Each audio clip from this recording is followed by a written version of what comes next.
Got it. All right. Well, welcome to our final CMS meeting for the season. My name is Greg Sanchez. I'm the future past president. So we're getting there. I've got a couple things. I got a poem I want to read first, and then a few thank yous before we introduce our future president-elect, and our speaker tonight. So this poem, I was looking for some just to kind of close us out. I thought this was kind of an interesting one.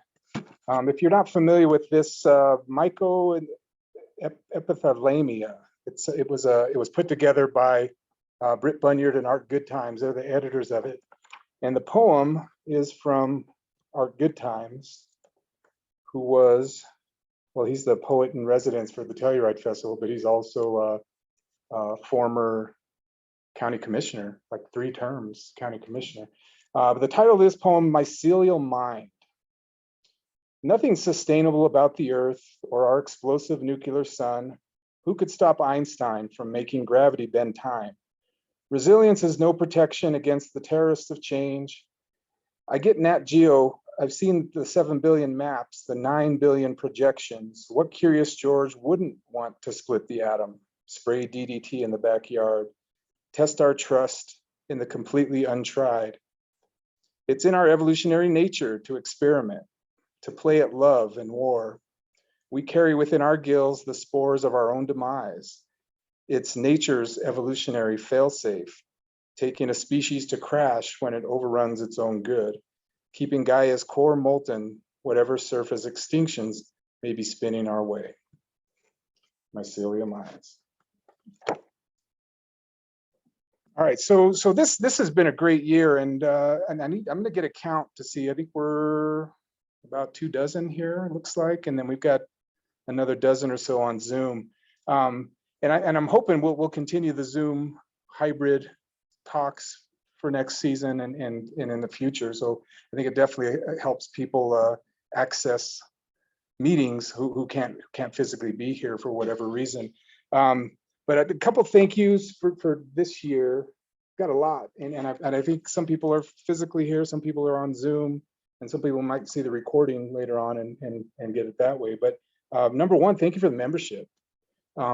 John, do you have the last number or the more recent number? What we have? 1,185. So I had the chance to go to NAMA 2 weeks ago, last week, and it was a lot of the clubs were surprised of our numbers, man. I think they were blown away by our membership and just the numbers that we get. But thank you for the members for allowing this to happen. DBG, Denver Botanic Gardens, thank you for providing this beautiful space and I mean, amazing venue for presentations and the fair and our cook and taste and all that. 4A chair, Jay Berger. Anybody here go on 4As this year? Anybody here lead 4As this year? We see a few. So thank you for leading and for going. And I think we were close to 30 4As total. And that didn't include the ones you did for your classes either as well. So that's something that's going to be hard to match. But I think our system, the way Jay set it up, I think we're in a good place for the future. And so he did a great job for us. Volunteers, we got a lot of different volunteers. We had volunteers that helped us at the fair, with our website, with the newsletter, which is coming. So we do have one more newsletter that's on its way. Book sales. I mean, we are a club made up of volunteers. And so the only way we can provide all these different things are because the volunteers are willing to do this stuff. And so thank you for all the volunteers. And if I didn't mention anybody with that or any of the volunteer efforts, thank you. John, thank you for the classes. Anybody take his class here? A few folks. And the 4As I led, I could tell the difference with the people who attended the classes because they were talking a different language than just the average person. And I think there is a lot of benefit and value in learning more. And I know Jon made a lot of effort to provide that for us. So thank you, Jon, for doing that, beginner and intermediate classes. And so that was nice. And I think tonight's talk is kind of an extension of some of that conversation as well. So that being said, I just to introduce Jon. If you don't know Jon Sommer, he is the man. He's done a lot for this club, and I think I have a lot of respect for the work that he's put into it and the time that he spends. And we are very fortunate to have him as president for the next 2 years. And so if you didn't know, he's our president-elect, and we have changed the bylaws so that will be a 2-year term, which I'm thankful for that it starts with you. But we're lucky to have Jon as a leader for us. His talk tonight, I just caught the brief description of it.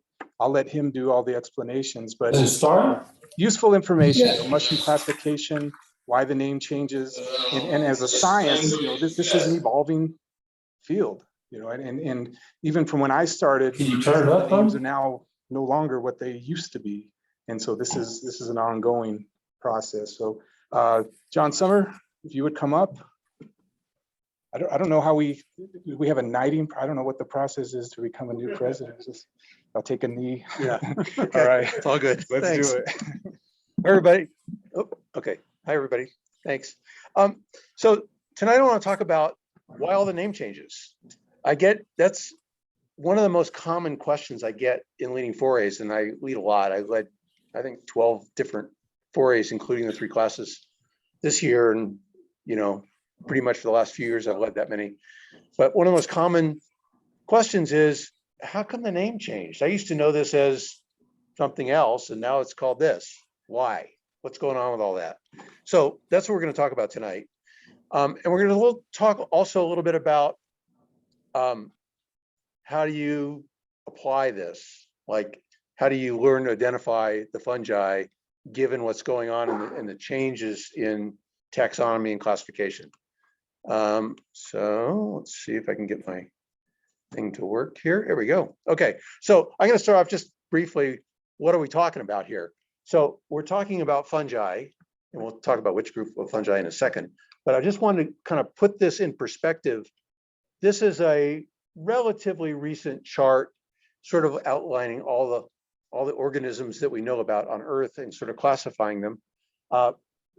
You can see that there's 2 sort of broad groups, the eukaryotes up here and the prokaryotes down here. The difference being eukaryotes have a cell with a true nucleus and prokaryotes don't. So these are the things that we're most familiar with: plants, animals, fungi, a bunch of other things that we don't normally deal with in our everyday life. And then over here, we got prokaryotes, which are basically bacteria for the most part, or things like bacteria. But what's unique about fungi? Well, when I first took mycology in 1974, fungi were considered plants. And it was in the botany department, which is where you study plants. And around that time, probably a little bit before, but the idea started getting going. Fungi probably aren't plants. They're probably significantly different. And now they're very different. So essentially, we're talking about 3 significant groups of organisms: plants, animals, and fungi. And these are some of the basic differences between them. Fungi are eukaryotic. In other words, they have true cells with a nucleus in them. They're heterotrophic. That means they don't make their own food. Somebody else got to make the food. Basically, a plant we're talking about makes food. They're osmotrophic. What's that mean? They absorb their food from the environment. So the fungus grows along, and in order to digest, it secretes enzymes into the environment, and then those enzymes break down the food, and then the fungus absorbs it. So to a fungus, the whole world is its stomach, if you will. They have tubular bodies made up of these long thread-like cells called hyphae. A bunch of hyphae together constitute mycelium. They have cell walls made of chitin, the same as insects, and they reproduce with spores versus plants and animals. The most recent thinking is that that fungi are probably closer related to animals than they are to plants. So anyway, with that being said, this is what the kingdom of the fungi sort of looks like.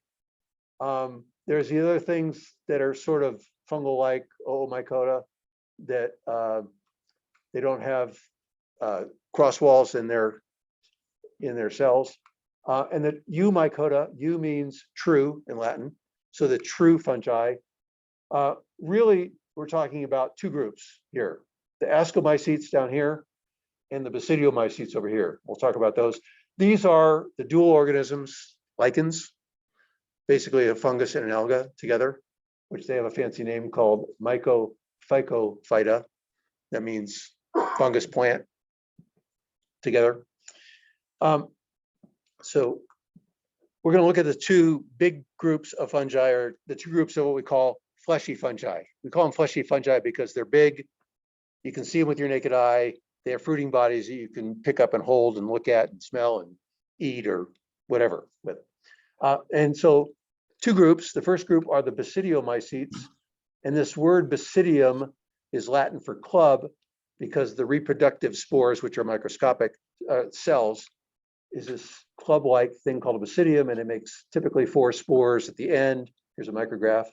And here's some typical basidiomycetes like this Amanita muscaria mushroom or this auricularia jelly fungus are two of the major sort of groups of basidiomycetes.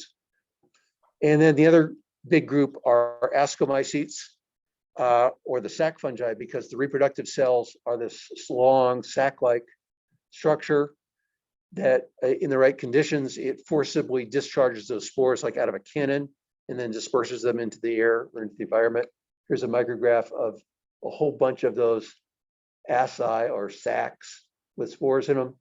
And some of the typical fungi you see are the morels, the cup fungi, and this is Ilaria.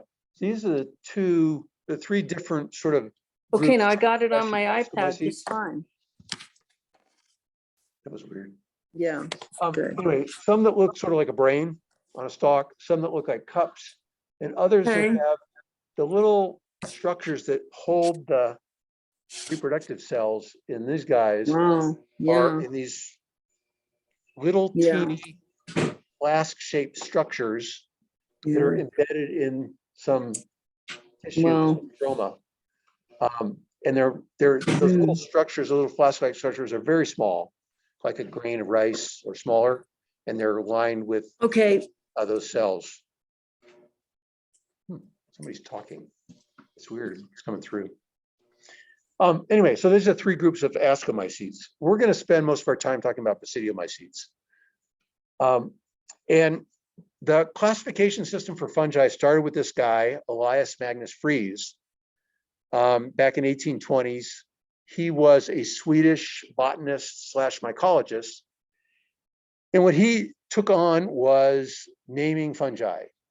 So before him, there was this guy named Carl von Linné, also known as Linnaeus, who basically invented the binomial nomenclature system that we use in all of science to name organisms, Homo sapiens, like that. And this guy, Fries, is the Linnaeus of fungi, if you will. He started off the whole system and started organizing fungi and naming them scientifically. And many of the names of common fungi that we see today were named first by him. Anyway, so he did a whole bunch of important work, and we still are thankful for the work he did. So I want to take just a brief second to talk about mycologists. And in particular, I want to talk about this guy right here, Alexander Smith, who's basically the grandfather of 20th century mycology in North America. Alex Smith spent his career at the University of Michigan, basically working his whole life on naming mushrooms, and he named thousands and thousands of them. And some of the other mycologists that came from him, and Harry Tiers and Orson Miller and Dan Stuntz, were the 3 sort of people of that last generation. And then, you I learned from him, from Dr. Miller and Dr. Tears and Dr. Largent. So there's this kind of history of mycologists, and all the mycologists, and including some of them in this room, share a similar sort of heritage, if you will. I just want to point out a few of the selected publications from Alex Smith.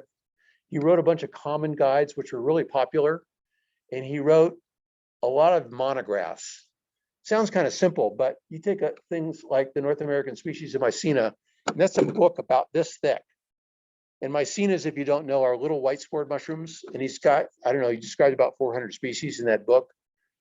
And, a lot of this work has been supplanted now by more modern research and expanded on. But the work that he did on these and many other groups of fungi is kind of the basis for most of the mycology that we enjoy in the descriptions of fungi that we enjoy in North America right now. So just sorry for the quality of this slide, but this gives the basic hierarchies in classification. So we got the species down here, Agaricus campestris. It's a genus Agaricus. The family is the Agaricaceae. Notice that it always ends in ACE if it's a family. The order Agaricales, again, it ends in Ales if it's an order. And then we have the class, the phylum, and the kingdom. What we're really going to look at tonight are the orders and the families in terms of classification. So it's, we're up a couple of levels from the genus and species level. We're up 4 levels at the order level. So that's where we're going to kind of start. So let's look at this group of 7 fungi. And you may recognize some of these mushrooms, you may not. But does anybody have an idea why I would have pictures of these 7 different mushrooms, if you will, up here? Why, among all the different mushrooms I could show you, why would I have these 7? Anybody have an idea?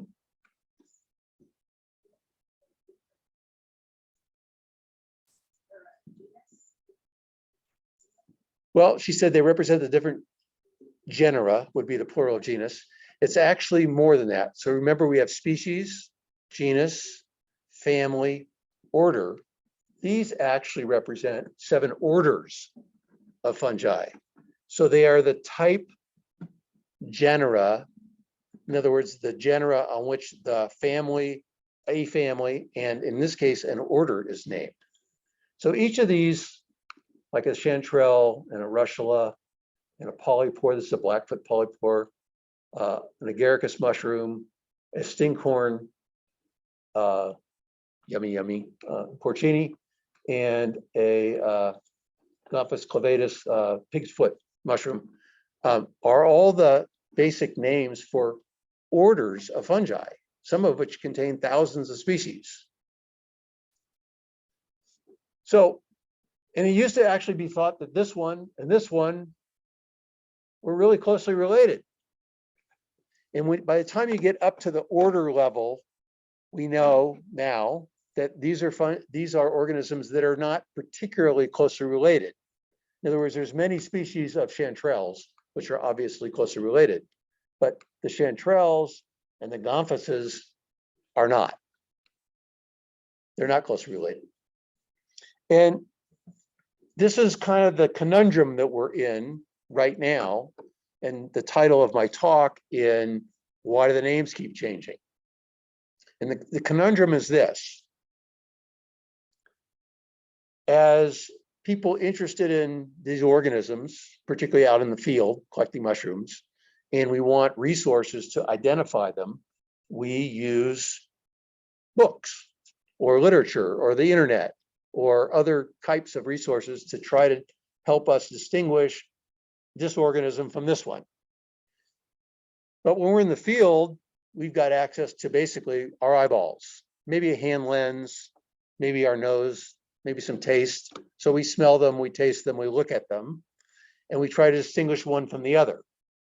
So we need features to distinguish them that we can employ when we're out in the field. Or maybe we're going to be more scientific and we're going to take them back to a laboratory and we're going to look at them under a microscope, and we'll see more features.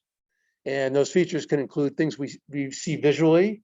It could include things that are what we call microchemical tests. In other words, you put certain chemicals on the fungus and you can look at it under a microscope or even maybe without a microscope and see changes that happen in reaction to particular chemicals.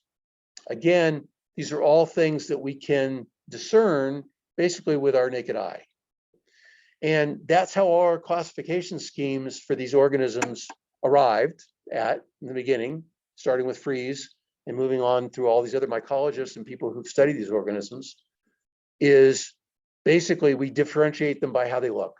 We call that morphology or form or morphological distinctions, how we look at these things. And that's how we classify them because it made sense. So in the mushrooms, we said, if it looks like it's got these ridge-like, gill-like structures, they must be related. So chanterelles and gomphases must be closely related because they both have that sort of wavy, ridge-like thing. And all these guys that have gills underneath must be related because they've all got gills. Or some of them that have those tubes or spongy spore-bearing surface must be related because they've got those spongy things underneath. And that made sense. Well, since the advent of DNA classification, in other words, we can analyze the DNA and compare them, and assuming that, and this assumption I think is pretty valid, I'm not knocking it by any means, that the DNA characteristics, when they show similarity versus difference, that they're going to be closer related organisms. In other words, they started from a common ancestor and they diverged from there. And the farther you get from that common ancestor, the more different the DNA or particular parts of the DNA are going to be. So we started using the DNA, and we've got ways to do that, to distinguish between these various organisms now. So I'm gonna just for example purposes, I'm gonna go through a few representative groups of organisms in these various orders so you can see what's included in a particular order. So we're going to start with the Rushalales, which is an order, about a medium-sized order with 12 different families, 870 genera, and about almost 1,800 species. These numbers are always changing. Things get moved in and out, but this gives you a sense of how big it is. And here's an interesting family. So again, it ends in ACE, so that's a family, the Albatrelliaceae. And this is Albatrellus ovinus, commonly called the sheep polypore. Notice it's not in the Polyporales, which is another order I'm not talking about, but it's called the sheep polypore, but it's actually not a polypore at all. It's related to Russula. That's the Albatrelliaceae. Here's another family in the Rushalales, and this is the Oroscalpiaceae. Oroscalpium vulgare is actually a fairly common little mushroom. It's only about this big, and it looks like a little guy with teeth underneath and a mohawk haircut, and they only grow on pine cones. And it's in the Rushalales. Interesting. How about lion's mane? The Hericiaceae. This is Hericium erinaceus. This is a wild one that grows on the West Coast, mostly on Doug fir logs, and they get really big and they are really yummy. Before I knew that they were medicinal, this back in the 70s, we like to eat these all the time. They're pretty good. So this is in the Hericiaceae. Again, we're still in the Rushalales order. The Styriaceae, this is Styrium hirsutum, is sort of like a crust-like thing that grows on dead wood. And the more familiar, the Rushalaceae, which consists primarily of two genera, Lactarius, the milky caps, and Russulas, which have a lot of similar characteristics, but this is the group Russula, in this case, Russula xerompelina, the shrimp Russula, which were really abundant this year, by the way. I collected baskets and baskets of them, and they're pretty yummy. Anyway, it's interesting. One interesting characteristic of this group, of this family, the Rushalaceae, by the way, this family in particular, are the spores. So mostly mushroom spores are pretty boring. They're sort of like football shaped typically, and you look at them under a microscope and they're small. They're about 8 microns long. You can tell the little scale on here. You can see that each little tick is a micron. So these spores are about, 7 microns by about 10 or 12. But they have in Russula and Lactarius, both genera, they have these interesting little warts or whorls or rings or sometimes little crowns that are made out of starch. Does anybody know what happens when you take starch and put iodine on it? It turns blue. I don't know if you ever did that experiment in science class in middle school, but if you take like a potato and cut it open and take an iodine dropper and drop the iodine on it, it'll turn bright blue. Well, if you take these spores and put them in an iodine solution, mycologists use a fancy solution called Meltzer's iodine, but essentially it's iodine. And you mount the spores in this iodine solution and look at them under a microscope, you get these really interesting patterns, which can actually help with the classification to distinguish different species in that group. But interesting characteristic of the Russulaceae. So we're going to switch to a different order. The Boletales. So everybody knows Boletus, big, typically big, sometimes small mushrooms, typically with pores underneath. But we look at the families in the Boletales of 16 families, 90 genera, and at least 1,300 species. That's probably a very conservative estimate. And we look at one family is the Boletaceae, or the true boletes, like, Boletus edulis or our Boletus rubriceps. But you also have families like the Gomphidiaceae, which are gilled mushrooms with black spores and decurrent gills, which, by the way, the mushrooms in this family are parasitic on other boletes. We used to think they were mycorrhizal, but now we know that they're all parasites. The Paxillaceae, which have brown spores and decurrent gills. The Rhizopoganaceae, which are false truffles. So they're completely like balls, little golf balls under the ground, under the soil. The Sclerodermataceae, which is a family of puffballs. So typically have thick skin. Scleroderma means thick skin. And the Swillaceae, which used to be included in the Boletaceae. They look like boletes, but they tend to be slimier. They're in their own family. And the common name is slipperyjacks. But this is just to give you a sense of some of the families in this order. So that's showing that these are closely related organisms, but they don't all have spongy pore surfaces underneath. This is a little segue, but I wanted to help distinguish 3 of the most common genera in Colorado. We don't have a lot of typical boletes. Those are the capped mushrooms with tubes underneath as a spore-bearing surface. You have 3 different genera, which are the most common genera here: Boletus, Swillus, and Lexinum. And typically, by the way, all of these organisms are mycorrhizal. They're symbiotic typically with trees, with forest trees. So that helps you. You're not going to typically find them sitting in the middle of a meadow or on a rotten log. Boletus typically has the cap, the pilus is hemispheric, shaped like this, typical of this. It's a little flat in this one, but you can see it basically goes up and down like that. Versus Swillus typically has a pilus that looks like this. It's kind of like saucer shape, thin at the edges. Versus Lexinum also can have that, typically has that hemispheric pilus. The cap can be dry or viscid, meaning slimy.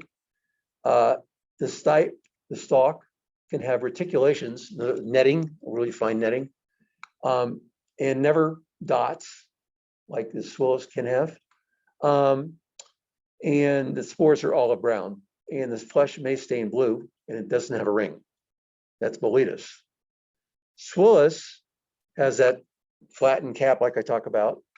They're typically viscid, although there's a couple of hairy species like this Swillus lakei, tend to be kind of hairy and dry in the beginning, but then they get slimy when they get wet.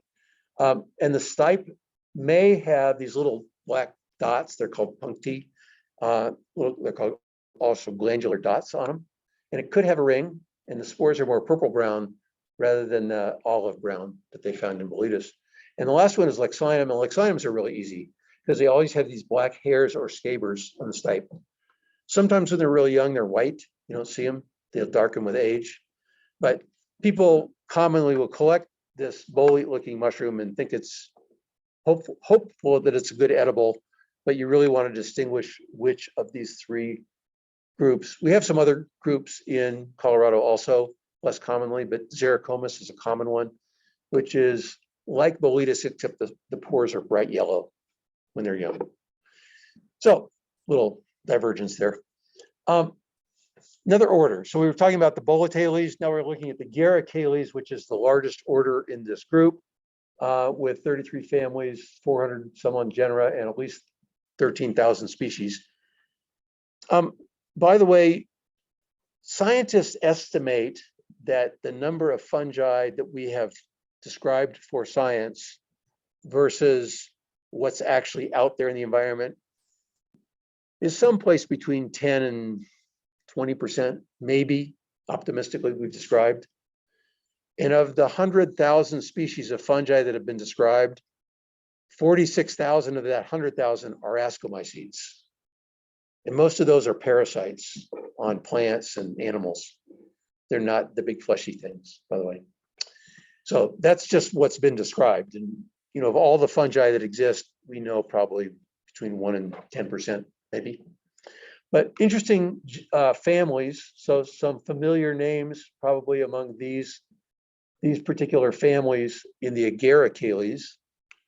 Kind of interesting that all of these guys are guild mushrooms, except we get down to here, this guy, the Clavariaceae.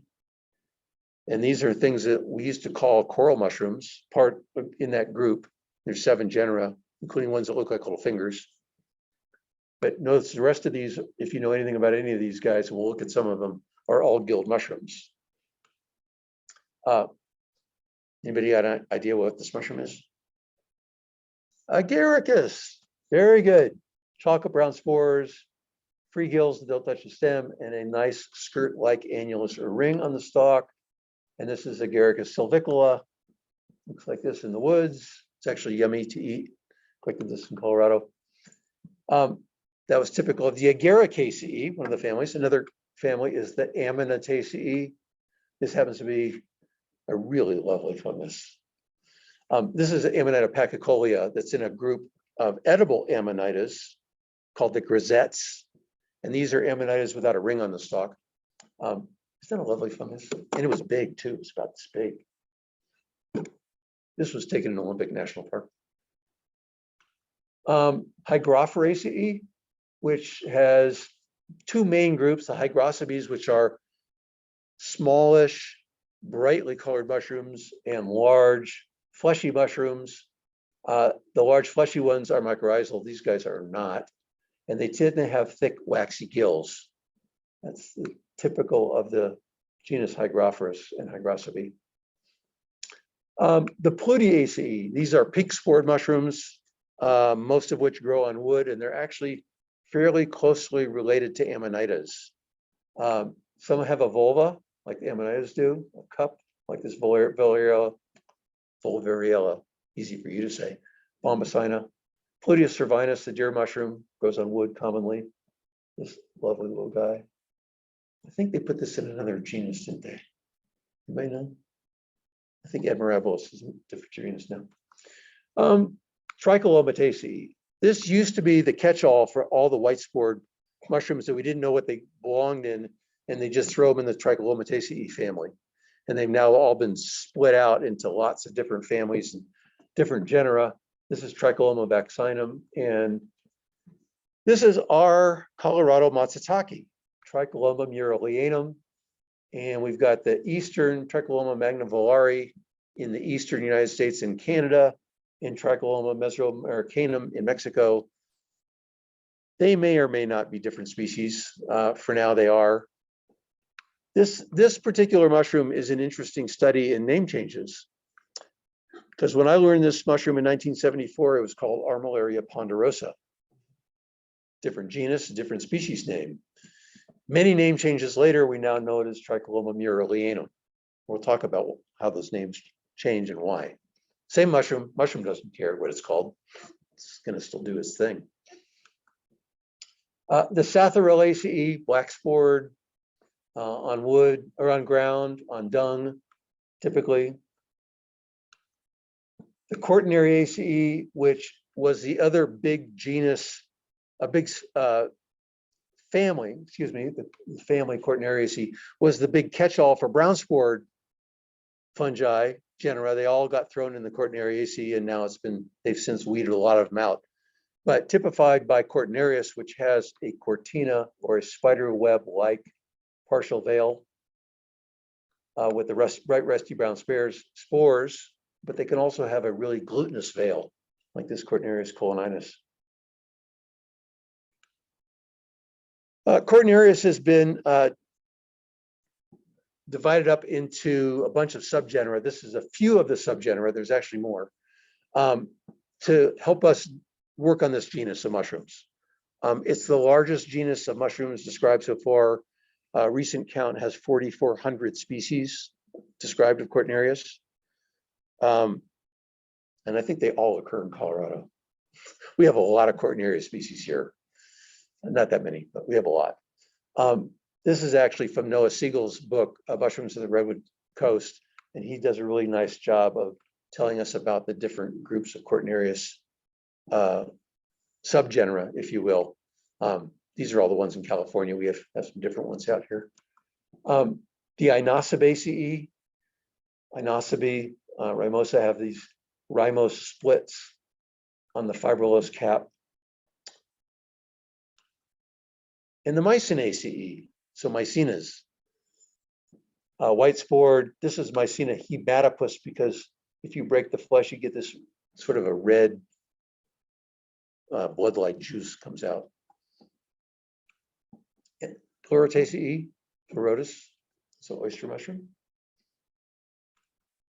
Stropharia, purple-brown spores growing on ground. This is the ambiguous Stropharia. The Entelomataceae. Now, these guys are interesting because these are pink spored mushrooms. We don't have a lot of the Entelomataceae here in Colorado. On the West Coast, there's lots and lots and lots of them, lots of species. But what's interesting about these guys is they're pink spored. And how do you tell them from the other pink spore, like the Pluteaceae, which are pink spored also? And it's because the spores in the Entelomataceae are angular or nodulose versus spores like Ammonitospores, which are just sort of boring. So they're really interesting. Some are ridged like footballs with ridges on them, or they're these squares, or they're like nodulose. So Entelomataceae are really unique and interesting spores. And you get this mushroom oftentimes and you go, so what the heck is that? And you take some spores and stick them under a microscope, and immediately you can go, wow, okay, pink gills, spores like that. We know at least what family it's in. We can start from there. I love this little guy. This is also the Entelomataceae. This is Leptonia incanum, and it's blue and yellow and green, and it grows in moss. And what's distinct about this one is the smell. So I have an interesting story to tell. I knew this mushroom because the professor I studied mushroom with when I started back in the 70s was David Largent at Humboldt State. And he wrote his doctoral thesis on the genus Leptonia, which are little pink spored mushrooms. And most of the mushrooms are blue, and they grow on the West Coast, and there's about a bazillion species, and they're all blue. Really difficult to tell apart. But I knew about this mushroom called Leptonia incanus because it's got a really unique smell. And I finally discovered the mushroom for myself. I found it in a little forest in Glacier National Park in Montana. Anyway, I collected this mushroom and I brought it home to my wife, and I said, Amy, smell this mushroom. What does it smell like? I want to kind of not have any preconditions, because, if somebody suggests a smell, we kind of go, oh yeah, it does smell like, horse's hooves or whatever. So she smells this mushroom and she goes, wow, it smells like a wet mouse. If you read the descriptions of this mushroom in the literature, it says smells like wet mouse fur or urine. there's a, and I asked my wife, have you ever smelled a wet mouse? She goes, I don't think so. This is an example of what I call genetic memory. And I've recently read a book about human genomics and what's coded for. And they found, for example, a specific gene in people of Northern European ancestry that can smell pigs in heat. And they can find the exact gene on people's DNA that codes for that. Because back in the Middle Ages, if you were a pig farmer, it would be really advantageous to know when your pigs are in heat so you can breed them and have more pigs to eat. So someplace along the line, it became advantageous for some people to be able to know the smell of wet mouse fur to maybe keep the mice out of your grain or something like that. But anyway, this is the wet mouse fungus. Shift gears a little bit. I want to talk just for a moment about mycorrhizae. Mycorrhizae is the fungus root relationships that most land plants, about 95% of land plants, are to live in nature, obligately have a symbiotic relationship with fungi in the roots. And this is just a list, a brief list of some of the more important human crop plants and the types of mycorrhizae that they form. And all of these up here form what we call endomycorrhizae. Endo meaning inside, and it means that the fungus actually grows inside the cells of the roots of the plants, versus these ones down here called ectomycorrhizae, which means the fungus is on the root, but on the outside of the cells. This is interesting, and it's got a lot of implications, but we're not really interested in those because the fungi that form those endomycorrhizae are microscopic and they live in the soil. And they're in their own group called the glomerulomycota. They're kind of related to bread molds, zygomycetes, but they're microscopic. I mean, fungi are really important biologically, but as far as mushroom hunting goes, forget it. We're not interested in those. The mushrooms that form mycorrhizal relationships all form ectomycorrhizal relationships. So the groups of plants that they're going to grow with are the alders, the birches, the chestnuts, chinkapins, basswood, beech, oaks, pines, basically the whole pine families, pines, spruces, Doug firs, etc. That's why we find mushrooms in the woods, because they have these mycorrhizal fungi that produce mushrooms. So this little guy is kind of interesting. This is a little white mushroom that grows on a pine cone called Strobelurus. And scientists noticed that when this thing was growing on a pine cone, which is a nice kind of juicy habitat for fungi to break down in the forest, it was the only fungus growing on there. And somebody got the idea, said, wow, what's this thing doing? It's somehow this fungus is growing and it's inhibiting all the other fungi from growing. And they extracted this compound from this mushroom that they called strobilurin. This is about 30 years ago. And they actually turned it into a fungicide that they use commercially. So it's a natural fungicide produced by another fungus that they now produce in mass and use on crop plants to protect it from fungal infections. Shifting gears again. So we're back to talking about this morphology or the form and how are the fungi classically described. Classically meaning back from the time of freeze all the way through the present. And basically in all of the books you're going to buy in the store to help identify mushrooms, they're going to start with what do they look like? And once you determine if it's a basidiomycete or an ascomycete, and you, in the basidiomycete camp, in other words, it's not a cup fungus and it's not a morel or a morel ally. The next thing you've got to determine is what's the shape of the spore-bearing surface. That's basically one of the first questions you're going to get to in the front of the book. They're going to ask you that question. And the first shape we're going to talk about are gills. They're not gills like a fish, obviously. These are the flat plate-like structures that are aligned with literally millions of those basidia cells. Remember we talked about back those big club-shaped cells that make the spores? Well, there's millions of those lining the face of those gills. In this case, we've got gilled mushrooms. So that's one of the choices you're going to get to. And if it's not gilled, maybe they're tubes or pores, like in this boletus, or in this case, a lexinum. That's actually probably a calaboletus, not a boletus. But if you look at this close up, and this is the top of the stem of a boletus edulis, you can see that they're individual thread-like tubes that you could actually cut it in half, and you see it's a circle, and the inside of that tube is lined with basidia. And you can see the reticulation or netting on the top of the stalk here. This is what a young one looks like, but you can see the reticulation here. And again, that reticulation is typical of the genus Boletus. So tubes or pores, you can have teeth or spines. Now, we now know that this group and this group are actually related to the russulas. Remember, we talked about Oroscalpium and Hericium, but in the traditional taxonomy, it's based on that spore-bearing surface, which are these little spines, big spines, and Sarcodon imbricatum or hawkswing fungus. Funny, we think of Dentinum repandum, we don't get a lot of, this is called the hedgehog mushroom, which is a really good edible. They tend to be pretty small. You know, we find them in Colorado occasionally. I was in Wisconsin last month for the Northwoods foray, and we had hedgehogs that were that big, these giant hedgehogs, they call them. They were all over the place.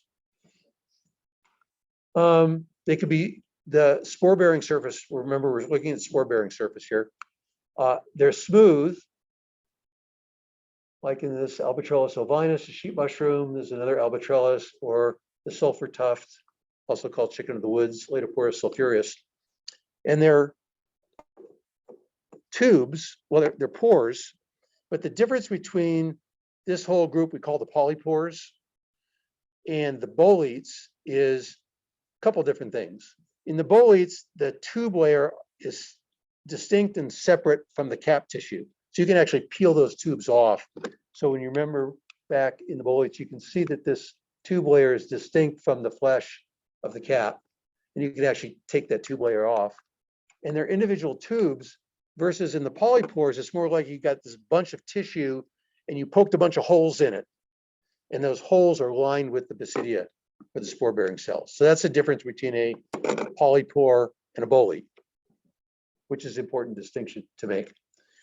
Many of this polypore group are woody and hard and form like conchs, or these hard, tough, woody-like substances that grow on trees, versus a few of them are kind of fleshy and of interest to mycophagists.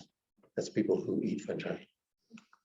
The puffballs in their group, and they can get quite large, like this Calvatia gigantea, basically a giant sac full of spores. So that's, again, we're talking about spore-bearing surface. It could be a sac with a little beak on it, on a stalk, like this colostoma, or like this Lycoperdon perlatum, which is really common in our area, or one of these geastroms, which are called earth stars, which have a lovely little stoma, a little opening at the top, and rainfall falls on this and depresses the cap, and the spores come dispersed out. Another group closely related to the last one are called stinkhorns, because they really do stink. And the way they disperse their spores is they stink like poop, and they attract flies like this, who crawl around in this glebal mass. It's a mass of spores in this slimy, gooey, smelly ooze, and they disperse the spores that way. And oftentimes you can smell these fungi before you see them. And they're really common in disturbed areas and gardens and stuff. It's a really funny mycological story. There was this these two mycologists that were sort of feuding and didn't like each other. And the one discovered a new species of stinkhorn, and he named it Phallus ravenellii after Ravenel, who he hated. This interesting guy, Clathrus ruber, which is about this big. We don't tend to have it here. It grows more in the subtropics. I was staying at a hotel near the Florida Everglades one time, and we walked out one morning, and there was about 1,000 of these on the front lawn of the hotel, and they thought that the Martians had landed. They're really bizarre. This little group of they're actually in that same puffball family. And these are like little teeny puffballs. They're called peridioles. They're like little eggs. They grow in this little cup. We called them bird's nest fungi because it looks like a bird's nest with eggs in them. And they're really cute, and they grow on wood, and they're really common. Coral fungi look like coral. We know that there's some very distinct groups that are unrelated to each other that make up this. We'll talk about that in a minute. So again, we're talking about spore-bearing surface. What does it look like? And in the ascomycetes, we have these cups. I love this little eyelash cup, Scutellaria scutellata. These are about maybe a centimeter across, and they've got these little black hairs on the margin. They're actually really common if you crawl around by little streams and stuff. You can see these. And the morels, this Calocypha fulgens is really fun. We find this near melting snowbanks in Colorado in the mountains, and can be really abundant. We were up by Steamboat Springs in June. I was leading a foray near snowbanks, and this was like all over the ground. One of the things about these cup fungi is you can get them to release those spores forcibly in mass, sometimes by changing the local humidity. So you take one and you breathe on it, go, and they'll puff the spores out like this Otidia did. And you can see the white looks like smoke, and those are millions of ascospores being discharged forcibly.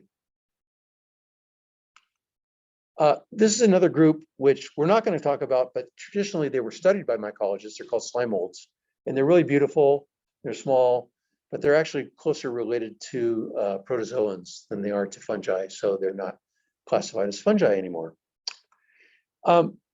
So first thing we talked about was, what does a spore-bearing surface look like?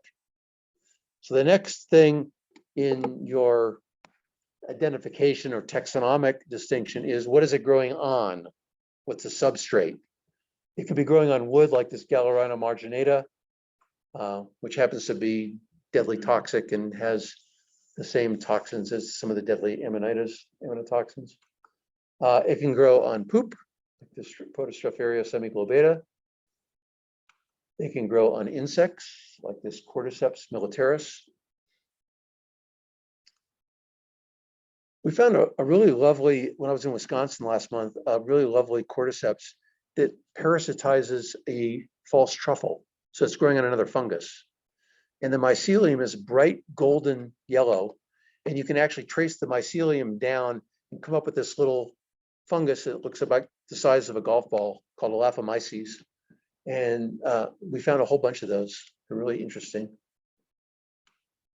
And by the way, this is an ascomycete, not a basidiomycete. So most of the things we've been talking about are basidiomycetes. This one happens to be an ascomycete. They could be growing on other mushrooms, like this Asterophora parasitica. This guy's Hypomyces lactiflorum, which is another ascomycete, are parasites on mushrooms. And this one parasitizes a bunch of different species in the Russulaceae. The Russulas are lactarius. In Colorado, it's only, parasitizes one species of Russula, Russula brevis, and we call this the lobster mushroom, even though it's an ascomycete parasitizing Russula.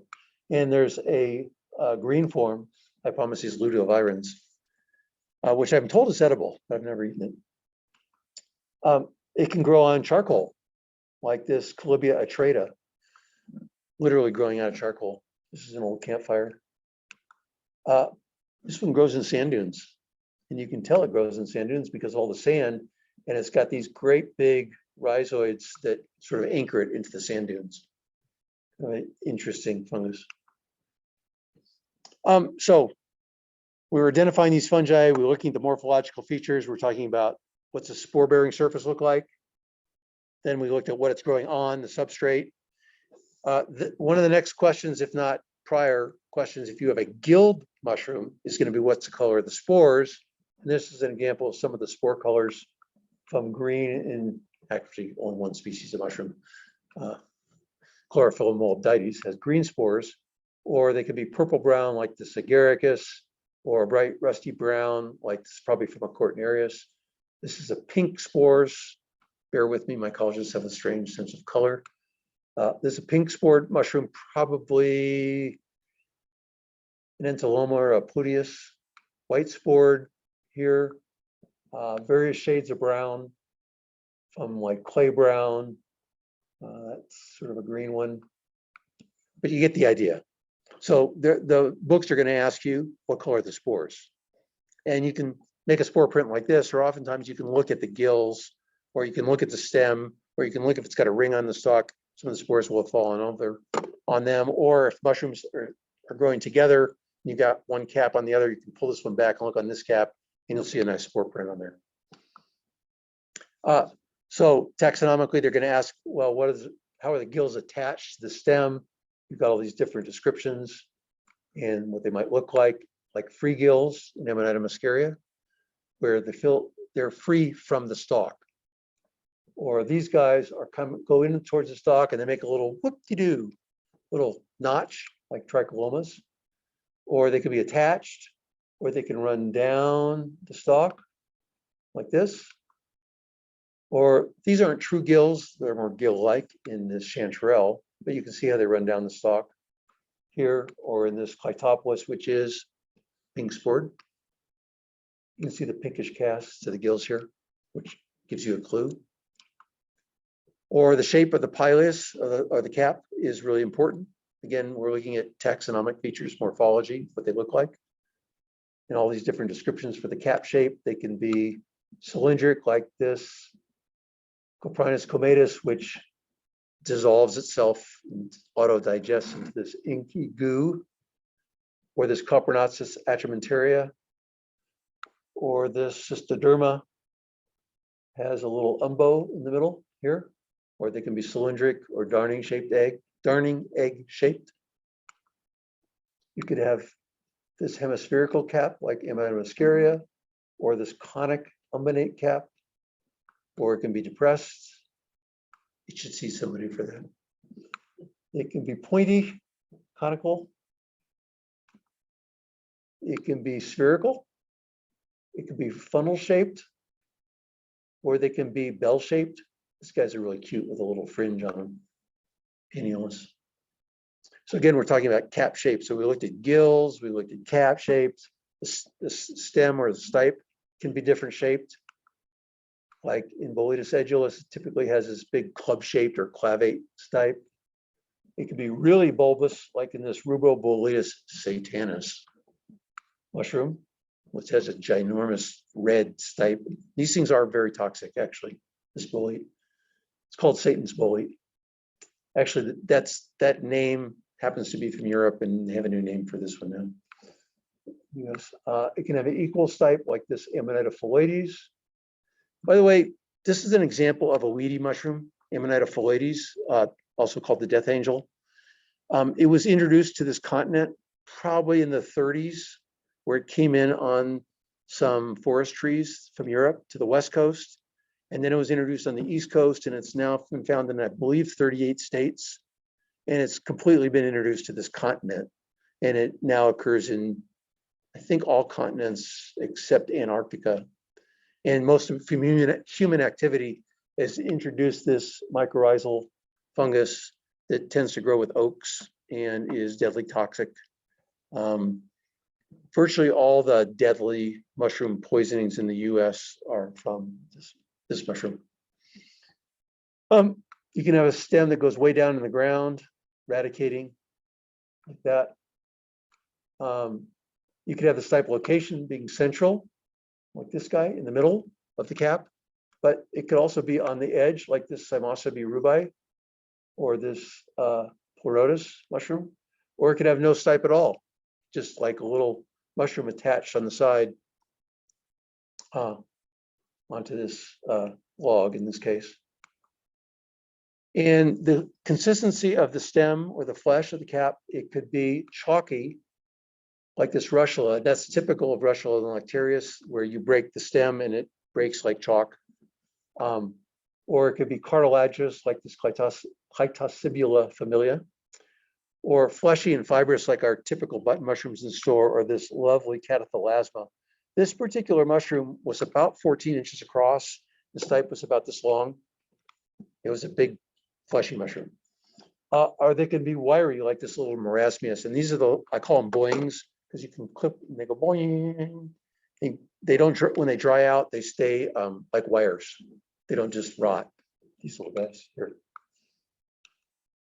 And then the consistency or the presence or absence of a veil or a ring on the stalk, like this floccose or cottony veil, or this skirt-like veil, or this one that's flaring. See, it's flaring out, and it's farinose or granular. This whole mushroom is granular.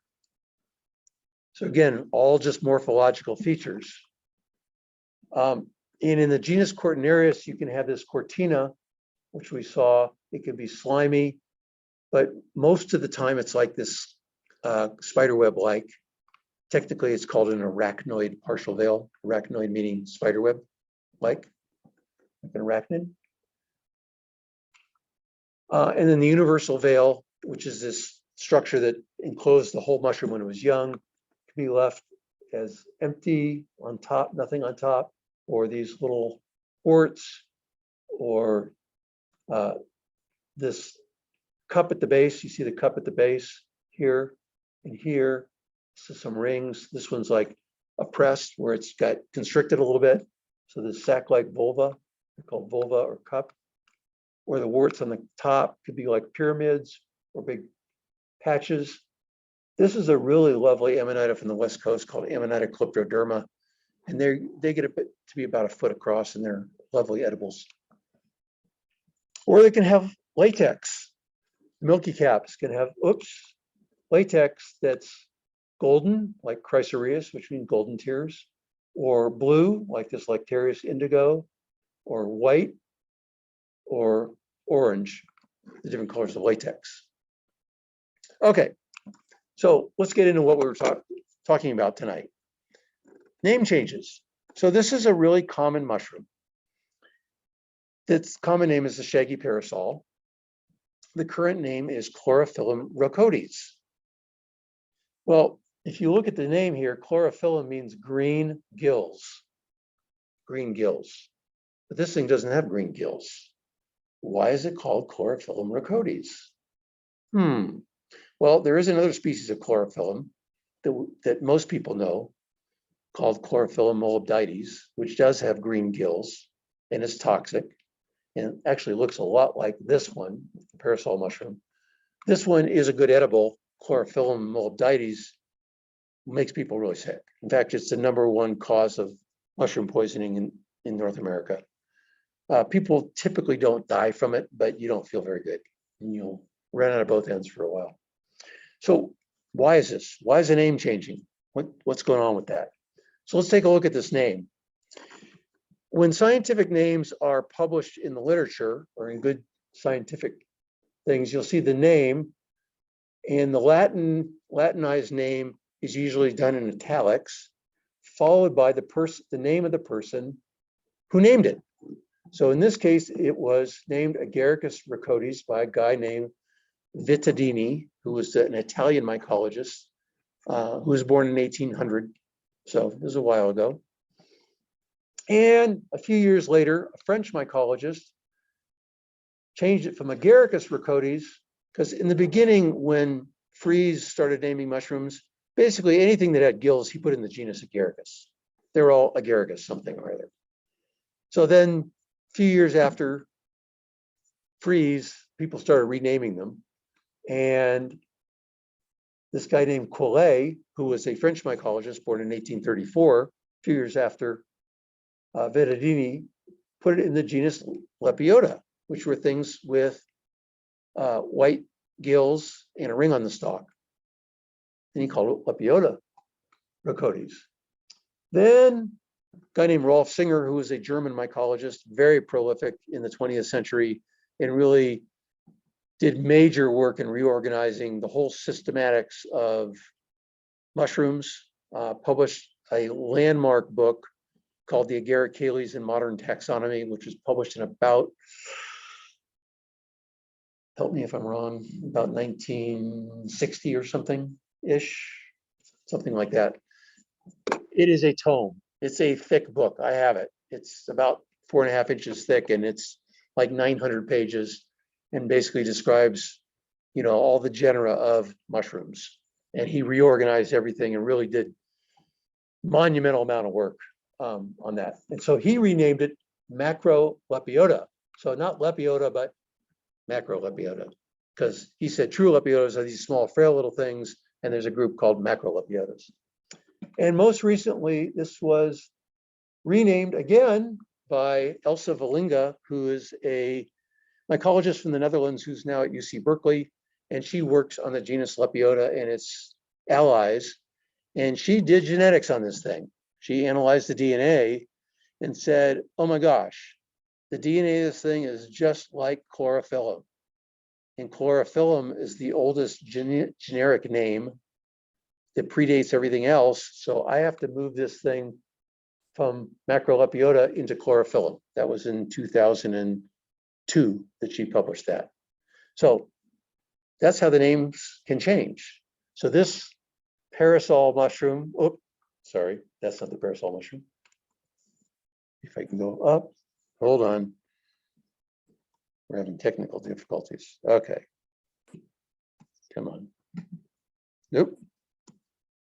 So the parasol mushroom here went from being Agaricus rhacodes to Lepiota rhacodes. Oh, what the heck? Sorry. Should run them.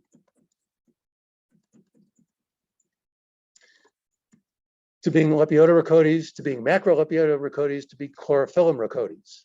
The last step of those four was based on DNA evidence.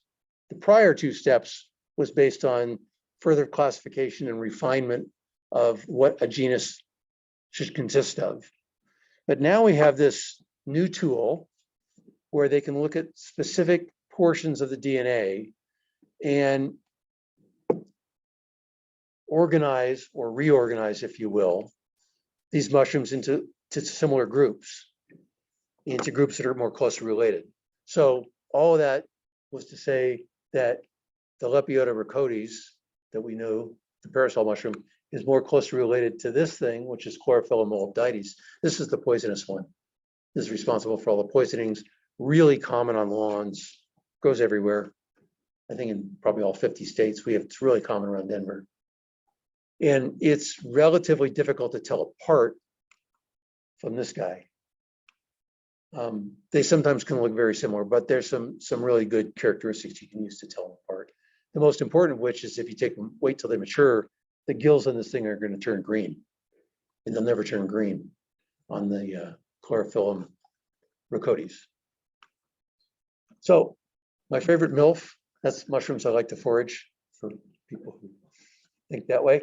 And these are Colorado mushrooms, Trichomuralianum, say that 3 times fast, our Matsutake, our chanterelle, Cantharellus roseocanus, and I think it's the best tasting chanterelle, and I've tasted them all over the country.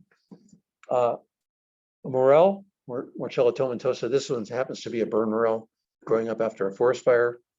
Our Boletus rubriceps, this is me with a basket of those. I collected it in forest fire.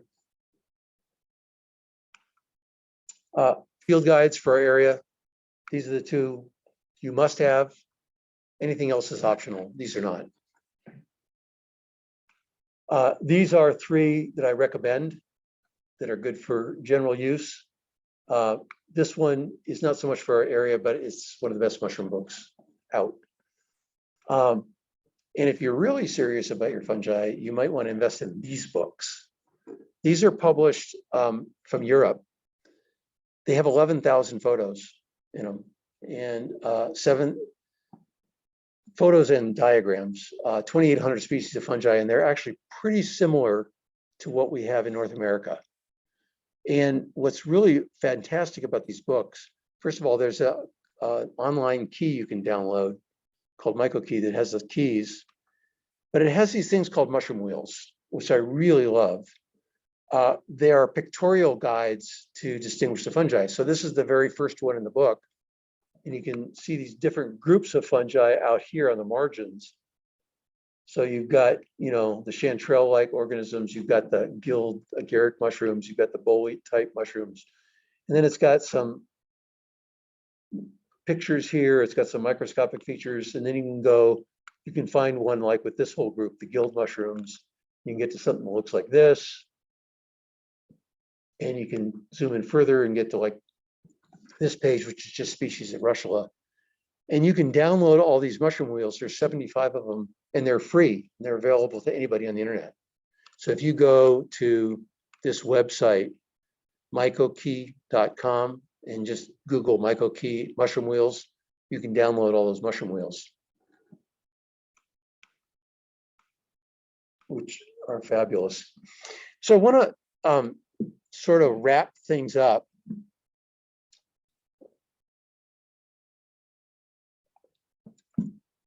And talk about kind of where we are and how can this be useful. So you've got, on the one hand, you've got all this traditional mycology that describes things based on their structures and their features. You can see macroscopically and sometimes microscopically. And then you've got all this genetic work that's moving all these organisms from one group to another. The genetic stuff supports this stuff, but ultimately this is the one that really tells us what the relationships between these organisms are and how to classify them in a way that really is true, if you will. While this other tool of the macroscopic features is useful to us, particularly in the field. We want to be able to identify these things and describe them macroscopically from what we can actually see, because most of us don't have genetics labs back at our house so we can run the mushrooms through. Although that time is coming, not too far away. But one informs the other, and they both have a place.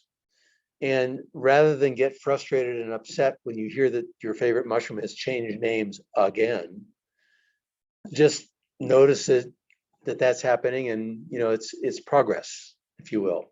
We're moving forward in our understanding of the natural world and our best ways to describe it and understand it.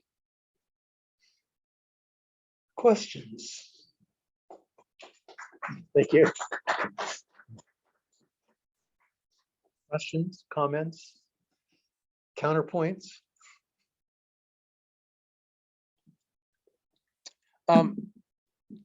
Club news.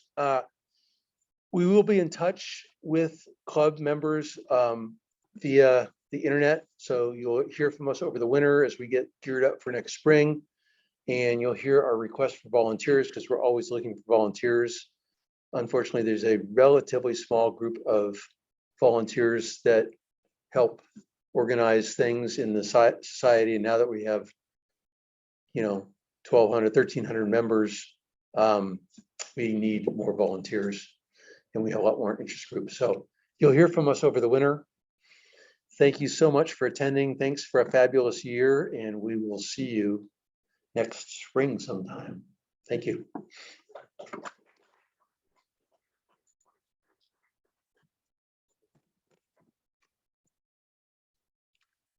Lights. How do I do the lights? There we go. It worked.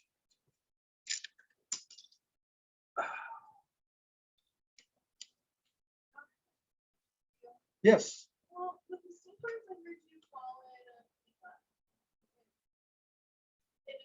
Legal mass. legal mask. It's also, that's what you find on the inside.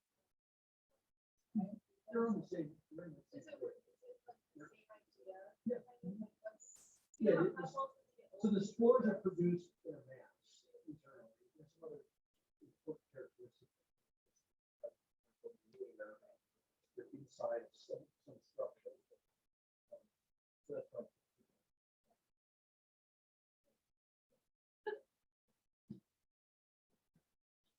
Anybody else? Okay.